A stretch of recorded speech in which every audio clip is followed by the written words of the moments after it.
Hey alla, välkommen tillbaka. Tack för sist. Hey everybody, welcome back. Thank you for the last time. I'm getting better at this. I've done several videos in the last month and I'm gonna keep plugging away. Try to put some interesting stuff out there. I am just finished cleaning my hot tub and I'm refilling it right now. So I thought while it's filling I would do a video. I never know where to look. Like I'm looking right at the thing there, that's not right. Probably over here. Anyway, I hope you're all having a beautiful Sunday. Today the family's coming over and we're gonna watch the hockey game, the Olympic gold medal men's hockey game between Canada and the US, which I'm really torn about because, you know, when we moved from Norway, I grew up in Canada, but I've been in the States now for practically 40 years. But in Canada, it's a huge deal. It is huge. Like, it's big here, but in Canada, it's every person. Everybody's into it. So, I don't know. It'll be a fun game either way. Anyway, the reason for my video today, I just watched this guy. I already forgot his name. I just subscribed to his YouTube channel. Gary something. Anyway, he's a little bit older than me. I think he's 68, but he retired at 64. And he talks about retirement and how much you need to retire and when you should retire. And I just discovered him this morning and I watched like 3 of his videos. And when I figure out his name, I'll tag him in the comments because I want to give him credit. But it gave me a lot more hope for retirement. Like, I didn't start saving for retirement until I was just before my 34th birthday. I'm 62 now, so basically 28 years. If I'd have started when I was 24 instead of 34, I would be retired now, easily. Compound interest is a monster thing. It is such an amazing beast, and you got to take advantage of it early. So I've really pushed my kids to really save early. Do as I say, not as I do. You know, I finally started, but debt around your neck brings you down. I will not retire. I cannot retire until I'm completely debt free. I'm hoping to pay off the house here in the next 2 to 4 years, and slow down painting big time, at least being on the road. We are starting to work more in Utah now, my wife and I. And but what gave me hope is I have X number of dollars in retirement accounts. You know, and it's a lot of money if you're just gonna look at your savings account and say, oh, look how much money I have in my savings account. But when you're looking at it to last you for 20 or 25 years, it shrinks a lot.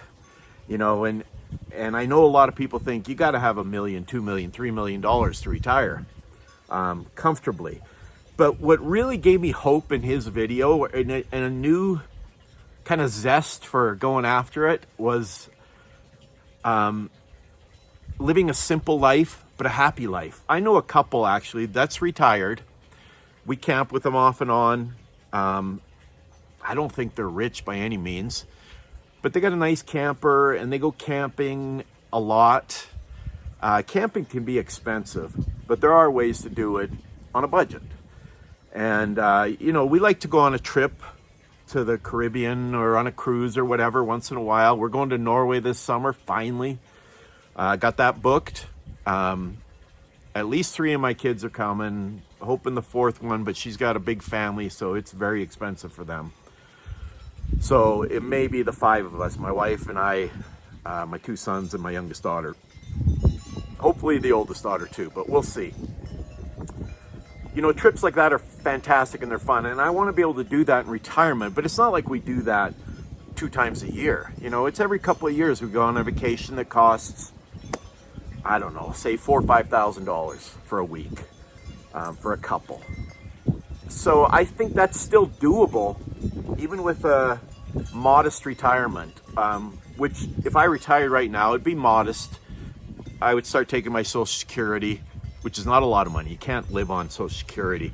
I think right now, if I took it, it's like $1,700 or $1,800 a month.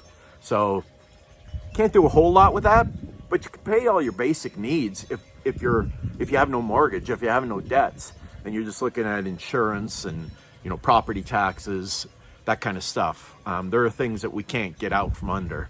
unless you just go completely off the grid and, you know, live in a cabin in the woods on solar and that kind of thing, which I'm probably not going to do. And odds are we will downsize our house here in the next few years. It's not a giant house, but it's, you know, it's 4,000 square feet. It's 6 bedrooms. We just don't need all that. And I'd be happy in a 2,200 square foot house. In fact, when I grew up, nobody had houses this size unless you were rich. And I'm not rich.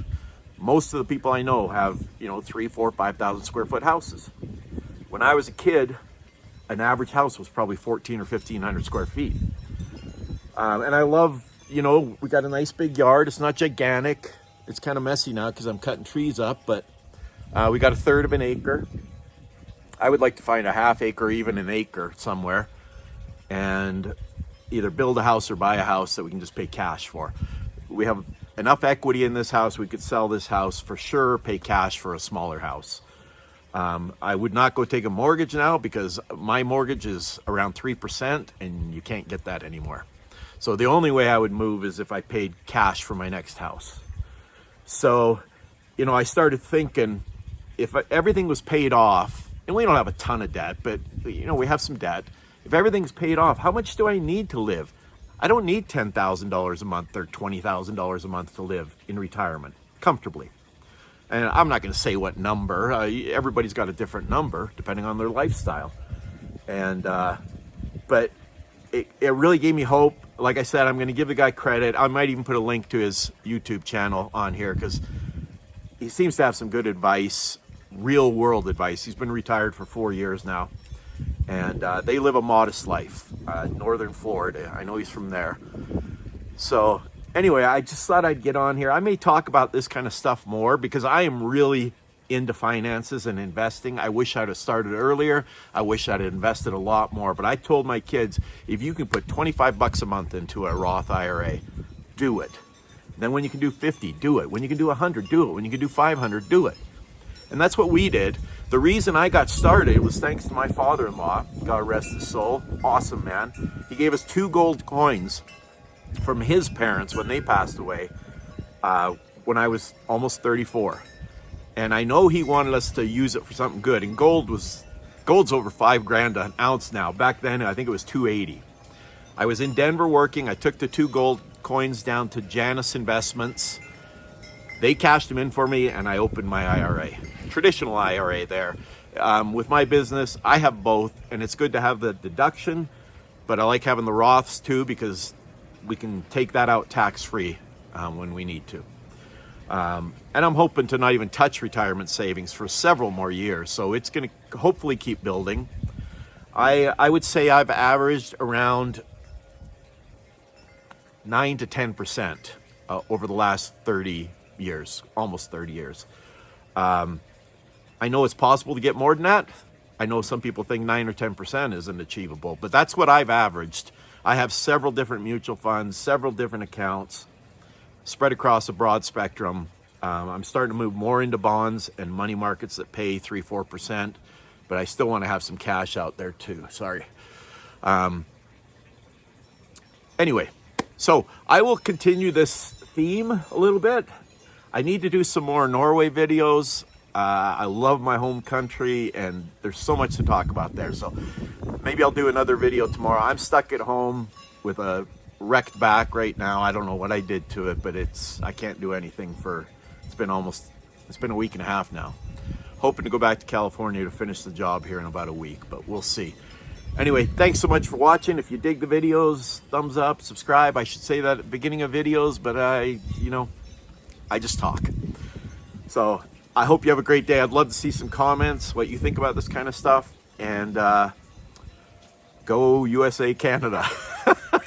Ha det gott, vi snackas igen snart. Have a good one. We'll talk again soon. Peace.